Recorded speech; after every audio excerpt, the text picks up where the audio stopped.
যদি বলে 41 সাল পর্যন্ত এদেশের ক্ষমতায় থাকবো, আল্লাহ কয় ওই যে আগস্টের 5ই আগস্ট বিকাল 2টা 2:30টার তোর সময় শেষ। 41 সাল পর্যন্ত স্বপ্নে দেখলো ওই সময়ের সাথে, সময়ের ব্যাপারে আমি কারো সাথে আপোষ করি না। 5ই আগস্টে তোর সময় শেষ, বাংলার মাটি ছেড়ে বারুদায় ফেলাইতে হবে। কথা ঠিক না বেঠে?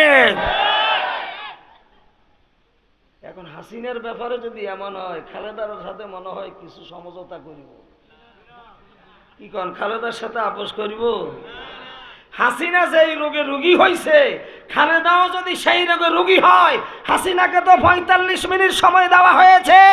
অন্য কেউ ক্ষমতায় আইসা চরিত্র যদি তাদের মতোই হয়, তোদেরকে 5 মিনিটও বাংলার মাটিতে ক্ষমতায় থাকতে দেওয়া হবে না। ঠিক না বেঠে? সুতরাং চরিত্রের পরিবর্তন কইরা আসার চেষ্টা করেন যারাই আসতে চান। এখন হাসিনা আওয়ামী লীগ যাই করেছে, যারা আসতে চান আপনাদের চরিত্রই যদি তাই হইয়া থাকে, তাহলে আমাদের এই স্বাধীনতার কোনো দাম। বলতেছিলাম সময়ের ব্যাপারে আল্লাহ কারো সাথে আপোষ। 3 নাম্বার, জায়গার ব্যাপারেও আল্লাহ কারো সাথে আপোষ। জায়গা বুঝছেন না? আপনাদের এই এলাকার ছেলেরা কি বিদেশ থাকে না? সৌদি আরব কি গো ভাই, উঠলেন কা? ও ভাই আপনি চলে নিয়ে যান না, আমি তো কোনো দলের বিরুদ্ধে কই না, কইলে দোনো দলের কইছি।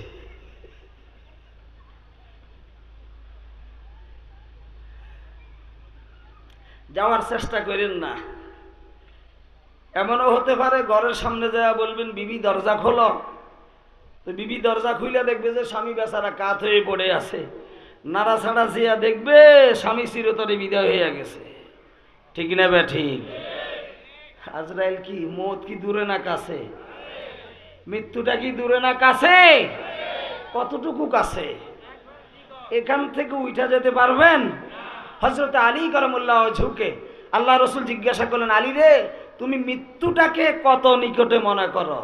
হযরত আলী কারামাল্লাহু ওয়াজহু বললেন, ইয়া রাসূলুল্লাহ, আমি মনে করি ফজরের নামাজ শেষ হয়ে গেলে জোহরের নামাজ আসার আগে আগে মালাকুল মউত হাজির হয়ে যেতে পারে।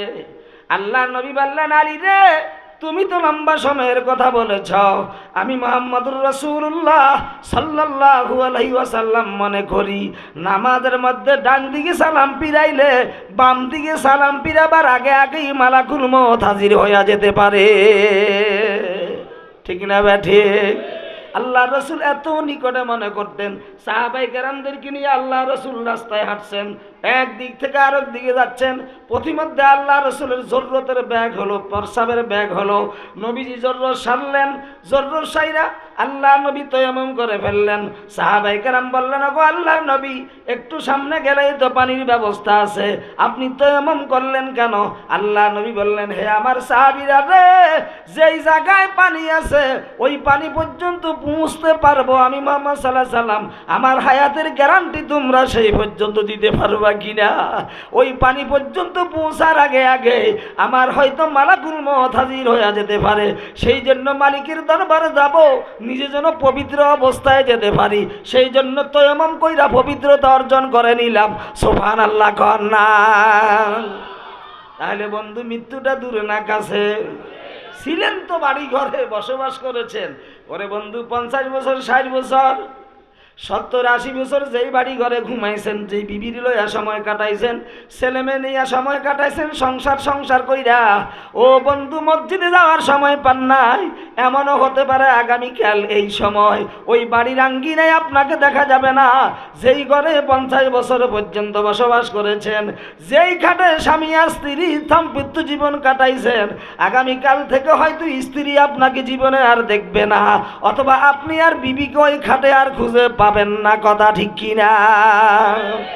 সুতরাং জীবনটা মন মতো স্বাধীন মতো ইচ্ছা মতো কাটাইয়া শেষ করেছেন, অথচ এই দুনিয়াটা আপনার ইচ্ছা মতো কাটাবার জায়গা নয়।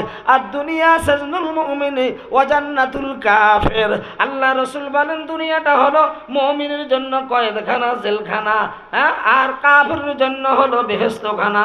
কথা ঠিক কি না? এখন আপনি যদি মুমিন হইয়া থাকেন দুনিয়াতে আপনার মনের স্বাধীন মতো চলতে পারবেন না। জেলখানায় যারা থাকে ওদেরকে কয়েদি বলা হয়।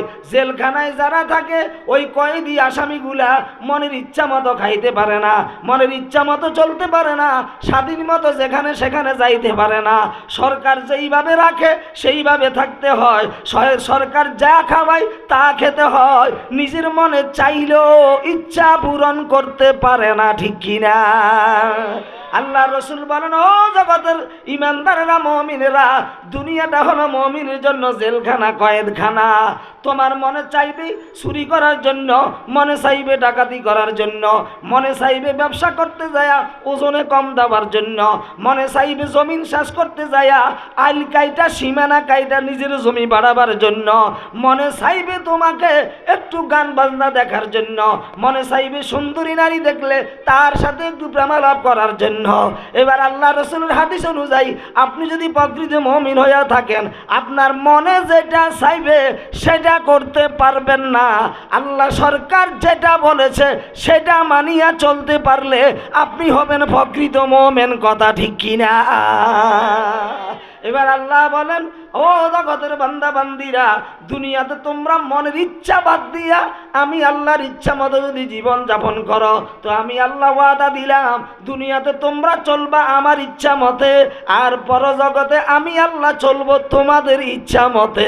সুবহানাল্লাহ কন্যা।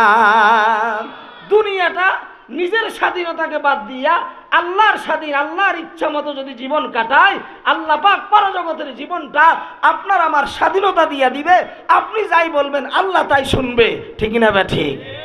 সুতরাং মন মতো স্বাধীন মতো রাত কাটাইছেন, দিন কাটাইছেন, আজকে অন্তত আল্লাহর ইচ্ছা মতো আল্লাহকে খুশি করার মানুষের নিয়তে অন্তত কিছুক্ষণ সময় এখানে বসতে রাজি আছেন না? চলে যাবেন কে কে? একটু হাত তুলি দেখেন। একজনও নাই।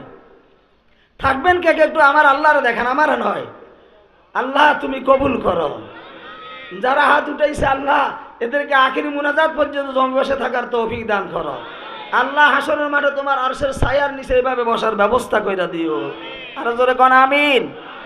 তো বলতেছিলাম আপনাদের এই এলাকার ছেলেরা বিদেশ যায়নি, সৌদি আরব যায়নি, কুয়েত যায়নি, কাতারে যায়নি, সেখানে মরেনি, ওটা বাদ দিলাম। ঢাকা চিটাগাং যায় না, সেখানে মরেনি, সেটাও বাদ দিলাম। আপনাদের এলাকা থেকে লক্ষ্মীপুর যায়নি, আলেকজান্ডার যায়নি, ওই যে কি মাইদি সোনাপুর যায়নি। আচ্ছা হঠাৎ এমন শোনা যায় না বাড়ি থেকে বের হয়েছে, এখান দিয়ে আজাদনগর ব্রিজ পার হওয়ার আগেই একটা গাড়ি আইসা তার সামনাসামনি মুখোমুখি সংঘর্ষ লেগে জায়গায় অ্যাক্সিডেন্ট হয়ে মারা গেছে, এমন সংবাদ কি আসে না? তো লোকটা যদি বলে আমি কেন এই রাস্তায় মরবো, আমার বাড়িতে 5 তলা বিল্ডিং আছে, সুন্দর এয়ার কন্ডিশন খাট পালং আছে, নতুন বিয়ে শাদী করছি, বিবি টিবি আছে, মা বাবা আছে, ওখানে যাইয়া মরবো। আচ্ছা বলেন তো আপনার সাথে কি আল্লাহ সেখানে কি কন সমঝোতা করিব, আপোষ করিব? যেখানেই মওতের জায়গা সেখানে যায়াই আপনাকে মরতে হবে। কথা ঠিক না বেঠিক? এই মওতের জায়গার ব্যাপারে আমি একটা ঘটনা বলে থাকি, এক জালেম বাদশার ঘটনা। এক দেশে ছিল এক জালেম বাদশা। কি বাদশা? এই জালেম বাদশার একদিন ইচ্ছা হলো যেই রাজ্যটা পরিচালনা করে ওই রাজ্যের চতুর্দিকে একটু ঘুরে ঘুরে দেখবে, আনন্দ করবে। তো একজন রাজা একজন বাদশা একটা রাজ্যের চতুর্দিকে ঘুরতে গেলে তার নিরাপত্তার দরকার আছে কিনা? এই রাজা এই বাদশা ওই রাজ্যের চতুর্দিকে ঘোরার আগেই ওই রাজ্যের চতুর্দিকে নিরাপত্তা বাহিনী মোতায়েন করা হলো। রাস্তার মোড়ে মোড়ে পয়েন্টে পয়েন্টে আর্মি বিডিআর সেনাবাহিনীও অস্ত্রে শস্ত্রে সজ্জিত করা হলো। নিরাপত্তার কাজ কমপ্লিট হওয়ার পর এই জালেম বাদশা বিরাট একটা উঁচু মানের ঘোড়ার উপরে সাওয়ার হইয়া পা পা করে রাজদরবার থেকে রওনা হলো। সামান্য পথ যাওয়ার সাথে সাথে একটা পাগলা ওই বাদশার ঘোড়ার সামনে দাঁড়ায়া ঘোড়ার লেগাম ধরে টান দিল, থাম।